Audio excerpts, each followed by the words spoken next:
En Anantapur, onde traballa a Fundación Vicente Ferrer, a maioría das familias dedícanse á agricultura. Aínda que como chove pouco, ás veces as colleitas son malas. As verduras, as froitas e os legumes que cultivan precisan auga para medrar. Moitas familias teñen dificultades para traballar a terra porque está seca e pedregosa.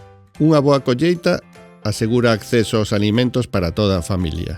Nos mercados da India, embriaga o aroma das flores, as cores intensas das especies e as sedas con 1001 estampados. Pero tamén podemos encontrar neles toda clase de froitas e verduras que aínda se pesan en antigas balanzas. Postos con pétalos de flores, samosas ou deliciosos zumes de froitas e outros que venden a verdura que cultivaron nas súas terras. Fostes algunha vez a un restaurante de comida india?